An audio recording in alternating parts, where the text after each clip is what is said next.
ଏଇ ଛିନଛତ୍ର ଜିନିଷପତ୍ରକୁ ଦେଖିକି ଆପଣଙ୍କ ମନକୁ କ'ଣ ଆସୁଛି? କେତେବେଳେ ଏମିତି ହୁଏ, ଯେତେବେଳେ ଘର ରଙ୍ଗ ଦିଆ ହୁଏ କିମ୍ବା ଗୋଟେ ଜାଗାରୁ ଆଉ ଗୋଟେ ଜାଗାକୁ ବଦଳି ହେଇଯିବାକୁ ପଡ଼େ। ଅବଶ୍ୟ ବଦଳି ହେଲାବେଳେ ଏମିତି କାହିଁ ହେବ, ଜିନିଷ ତ ଆସିବ ପ୍ୟାକ୍ ହେବ, କିନ୍ତୁ ପ୍ରକୃତରେ ଏଇଟା ଆମ ଘର ରଙ୍ଗ ଦିଆହେବା ବେଳର ସମୟ। ବହୁତ ହିଁ ତାକୁ ସଜାଡ଼ୁଥିଲେ। ଏସବୁ ଦେଖାଇବା ମୋର ଉଦ୍ଦେଶ୍ୟ ନୁହେଁ ବା ଉଦ୍ଦେଶ୍ୟ ନଥିଲା। ମୋର ଉଦ୍ଦେଶ୍ୟ ଥିଲା ମୋର ବ୍ୟକ୍ତିଗତ କିଛି କଥା କହିବା। କ'ଣ ଦେଖେଇବି? କଥାଟା ଥିଲା ମୋର ମୃତ୍ୟୁ ସମ୍ପର୍କିତ। ସେଥିପାଇଁ ନିକଟରେ ଚାଲି ଯାଇଥିବା ମୋର ବଡ଼ ଯା, କାଲିକି ଠିକ୍ 1 ମାସ ହେଇଯିବ, ତାଙ୍କରି ଦଶାହ ଭିତରେ ଯେଉଁ ଘର ଦ୍ୱାର ସଫା ହୁଏ, ଆମର ଯାହା ରୀତିନୀତି ଆପଣମାନେ ବି ସମସ୍ତେ ପରିଚିତ ଅଛନ୍ତି। ଆକୁ ପିଲାମାନେ କିଏ ଭିଡ଼ିଓ କରିଥିଲେ ଖୁସିରେ, ଜିନିଷପତ୍ର ଛିନଛତ୍ର ହେଇଥିଲା ବୋଲି। ସେଇ ଭିଡ଼ିଓକୁ ଯୋଡ଼ିଦେଲି ଆଉ ମୋ ମନର କଥା କହୁଛି। ଆମେ 3 ଯା ଥିଲୁ। ଯେଉଁ ପିଲାମାନେ କଲର୍ ଦେଇଥିଲେ ସେଇମାନଙ୍କର ବି ଅଛି। ମୁଁ ଖାଲି କହିବା ପାଇଁ ଏ ଭିଡ଼ିଓ ସବୁ ଯୋଡ଼ିଛି। ଆମେ 3 ଯା ଏ ଘରକୁ ବୋହୂ ହେଇ ଆସିଥିଲୁ। କେତେ ସ୍ୱପ୍ନ, କେତେ ସମ୍ଭାବନା, କେତେ କ'ଣ ସାଥିରେ ଧରିକି ଏଠିକି ଆସିଥିଲୁ। ଆମ ଜୀବନର ସବୁଠୁ ମହାର୍ଘ ସମୟ, ଶୈଶବ ଆଉ କୈଶୋରକୁ ବାପ ଘରେ ରଖି ଯୌବନକୁ ଧରି ଆମେ ଆସିଥିଲୁ। ଏଇଠି ସଂସାର କରିବୁ, କଲୁ ମଧ୍ୟ। 3 ଜଣଙ୍କ ଭିତରୁ 2 ଜଣ ବିଦାୟ ହେଇଗଲେଣି। ଜଣେ ଅସୁସ୍ଥ ହେଇଥିଲେ, ଆଉ ବଡ଼ ଯା ବି ଅସୁସ୍ଥ ତ ଥିଲେ, କିନ୍ତୁ ଖୁବ୍ ସୁନ୍ଦର ଭାବରେ ସେ ଚାଲିଗଲେ। ଅଳ୍ପ ଦିନର ଅସୁସ୍ଥତାରେ ସମସ୍ତଙ୍କୁ ଠକି ଦେଇ ସେ ଗଲେ। ଏତେ ଶୀଘ୍ର ସେ ଚାଲିଯିବେ ଏଇଟା କାହାରି ବିଶ୍ୱାସରେ ବି ନଥିଲା।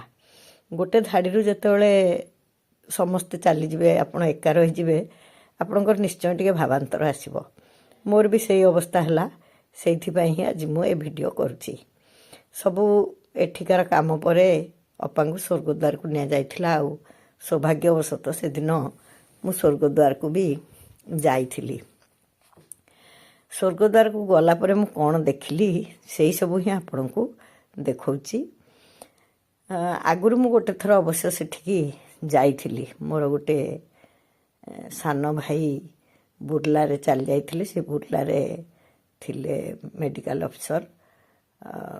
ତାଙ୍କ ପାଇଁ ମୁଁ ଯାଇଥିଲି। ସେଇଟା ବହୁତ ଭୋର ସମୟ ଥିଲା। ସ୍ୱର୍ଗଦ୍ୱାରର ଏଇ ଭୟଙ୍କର ସ୍ଥିତି ଦେଖିବାର ସୁଯୋଗ ମୁଁ କେବେ ପାଇନଥିଲି। ଦେଖନ୍ତୁ, ଗାଡ଼ିରେ ଆସିଲା ମୃତଦେହ। ଏଇଟା ତ ସ୍ୱର୍ଗଦ୍ୱାର। ମୃତଦେହ ଗାଡ଼ିରୁ ତଳକୁ ଅବତରଣ କରିବାର ସୁଯୋଗ ବି ନଥିଲା। ଅବଶ୍ୟ ବ୍ୟବସ୍ଥା ବହୁତ ଭଲ ଅଛି। ଗହଳି ପାଇଁ କିଏ କ'ଣ କରିବ? ଗୋଟେ ଜାଗାରେ ବହୁତ ଭିଡ଼ ହେବ, ସେଥିପାଇଁ କିଏ ଦାୟୀ ହେବ? ଗାଡ଼ିରୁ ମୃତଦେହ ଆସି ରଖିବା ପାଇଁ ପିଣ୍ଡି ଅଛି, ସୁନ୍ଦର ବ୍ୟବସ୍ଥା ଅଛି। କାଠଠୁ ଆରମ୍ଭ କରି ବ୍ରାହ୍ମଣଠୁ ଆରମ୍ଭ କରି ସବୁ କିଛି ମିଳୁଛି ସେଠି। କିନ୍ତୁ ଆମର ଯେଉଁ ଗୋଟେ ଧାରଣା ଯେ ସ୍ୱର୍ଗଦ୍ୱାରରେ ଦାହ ହେଲେ ଆମେ ସ୍ୱର୍ଗପ୍ରାପ୍ତି ଆମ ପାଇଁ ହେବ, ସେଥିପାଇଁ ଆମେ ସେଠି ଅସମ୍ଭବ ଭିଡ଼ ସୃଷ୍ଟି କରୁଛେ। ଯେକୌଣସି ପ୍ରକାର ମୃତ୍ୟୁ ହେଲେ ବି ସେଠି ସମସ୍ତେ ଚାହୁଁଛନ୍ତି ଦାହ ହେବା ପାଇଁ।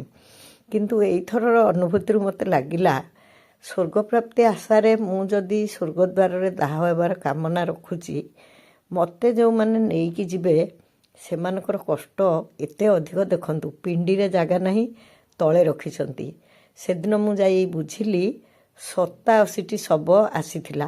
ମାନେ କେତେ 4ଟା ସୁଦ୍ଧା ଆସିଯାଇଥିଲା। ରାତି ସାରା ତ ଆସେ। ଦେଖନ୍ତୁ, ଏବେ ତ ଝିଅମାନେ ବି ମୁଖାଗ୍ନି ଦେଉଛନ୍ତି, ଶବ କାନ୍ଦଉଛନ୍ତି। ଠିକ୍ ଅଛି, ସେସବୁ ଉପରେ ମୋର କିଛି କହିବାର ନାହିଁ ବା ସେସବୁକୁ ବିରୋଧ କରିବାର ନାହିଁ।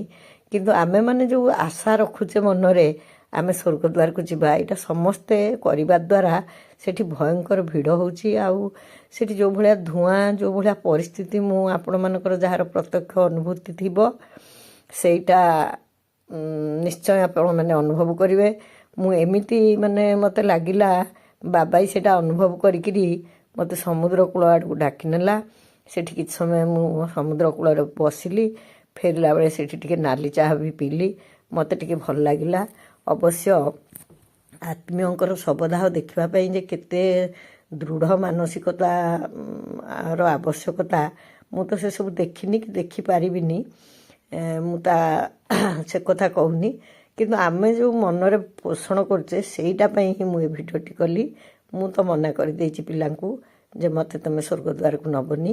ପ୍ରଭୁ ଜଗନ୍ନାଥ ମୋତେ ଏତିକି କରୁଣା କରନ୍ତୁ, ମୁଁ ଏମିତି କିଛି କର୍ମ କରେ ମୁଁ ଯେଉଁଠି ଦାହ ହେଲେ ବି ମୋତେ ଟିକେ ତାଙ୍କ ପାଦ ତଳେ ଆଶ୍ରା ମିଳୁ। କହିଦେଲେ ତ ହେବନି, ମୋ ଭାଗ୍ୟରେ କ'ଣ ଲେଖା ହେଇଛି ସେଇ ଜଗନ୍ନାଥ ହିଁ ଜାଣନ୍ତି। କିନ୍ତୁ ମୋର ଏଇ ମନଟାକୁ, ମୋର ଏଇ ଇଚ୍ଛାଟାକୁ ସାର୍ବଜନୀନ କରିବା ପାଇଁ ମୁଁ ଆଜି ଏ ଭିଡ଼ିଓ କରିଛି।